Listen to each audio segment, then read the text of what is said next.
Let's turn our attention to the United States, should we? Well, we've been getting stuck into the White House press conference. Yes, Bev Turner asked a question yesterday to the President's press secretary, Caroline Levitt, about Donald Trump suing the BBC over a doctored speech. Let's have a listen. Does this strain the relationship between the President and the Prime Minister? And given that the organisation is publicly funded, is the President prepared to bankrupt the BBC? Well, thank you, Bev. There's a lot of questions in one there.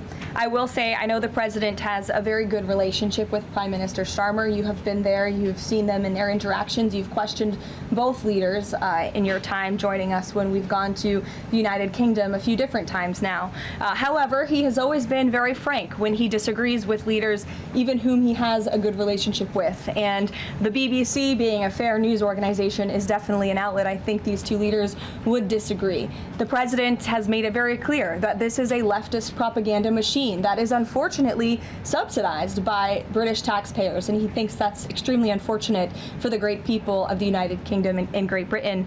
And I think that the President was deeply concerned by the editing, the purposeful and dishonest editing of his speech that was so clearly fake news. And he rightfully dubbed that term many years ago, and this is a classic example of that. We see it in the United States all the time. We see it now in the United Kingdom. As you know, the President's external legal counsel has filed a lawsuit against the BBC. We expect that to continue, and whether they apologize or not is up to them. Thanks for being here, Bev.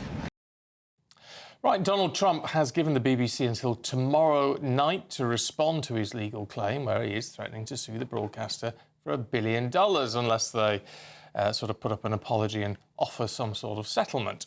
Well, host of the People Politics podcast, Paul Duddridge, joins us now. Very good morning to you, Paul. What do you make of what Caroline Levitt had to say there about the BBC being a leftist propaganda machine? I don't find any dispute with her words at all. Not only did Caroline Levitt make that statement, she actually called on Bev Turner first, I understand, and that's actually quite a prestigious position. So it just shows that GBNews is actually being treated with, quite rightly, more respect than the BBC at the moment. That's actually a sort of a status point right there in the room. No, I completely agree with Caroline Levitt, and it's great to see that the Trump administration is standing up for the British people toward the BBC. Somebody has to do it. I mean, there's been years and years of bias. I think a lot of people would feel that there's bias anyway from the BBC, and it's good to see that somebody's actually in a position to do something about standing up to them and can't just be shrugged off, even though they were for 6 months when this report was made. Was passed on to the heads of the BBC. It was ignored for 6 months, I think. It's been going on since about May. So, yeah, I completely agree with Caroline Levitt's assessment of the BBC and its current behaviour. Using the internet without a VPN, a virtual private network, is a bit like taking to the road without car insurance. All it takes is one unlucky moment to cost you a lot of cash. This video's sponsor is Private Internet Access. They are the VPN to help keep you safe. Click the link in the description below to find out why over 30 million people have downloaded PIA to protect themselves online. A virtual private network is an app that hides your IP address and helps keep your data private.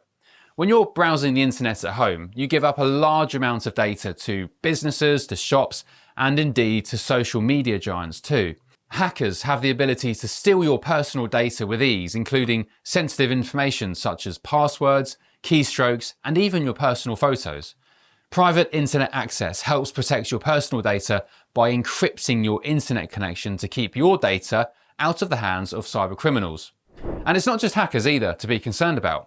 Information can be censored too.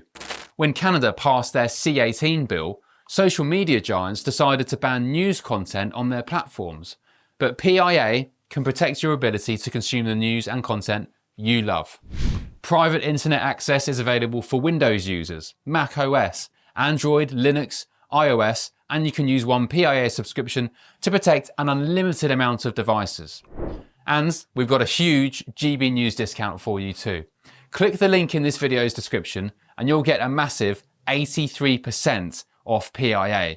That's under £2 a month, the price of a coffee. And you'll get an extra 4 months completely free on top.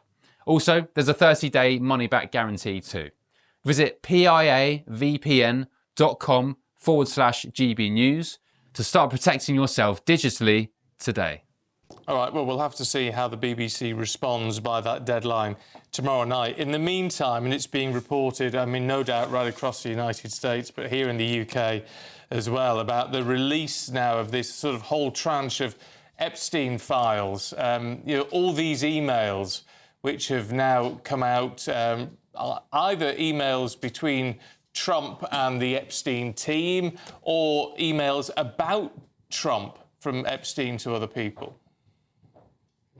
Yeah, there's three particular smoking gun emails between Ghislaine and Epstein, and Michael Wolff, who I think wrote has been sort of writing books about Donald Trump for years.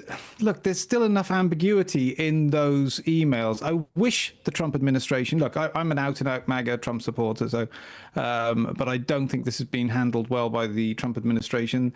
This looks bad for Donald Trump, but it doesn't look administration ending bad. It looks like there's enough ambiguity in there. We're still at the position where the wording of these emails are such things as Epstein saying he knew about the girls.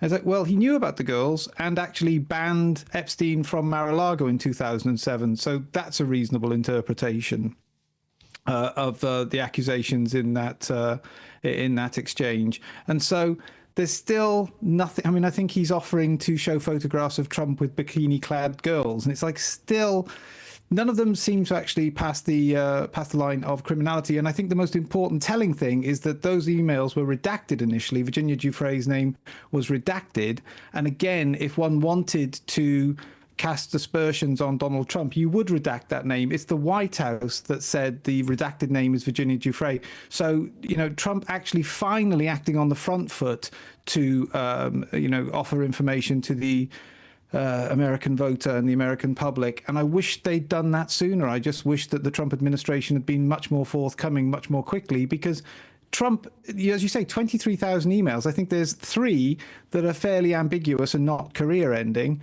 And we're not talking about any of the other names in those emails. And I think that's simply because of the mishandling of this whole affair by the Trump administration, sadly. Do you think that all of the Epstein files should just be released then?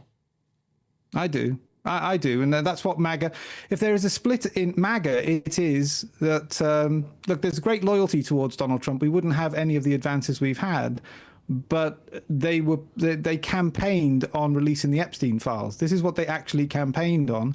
And I'm not saying that MAGA wouldn't have voted for him otherwise, but they did campaign on this. And it's like, OK, then release them all.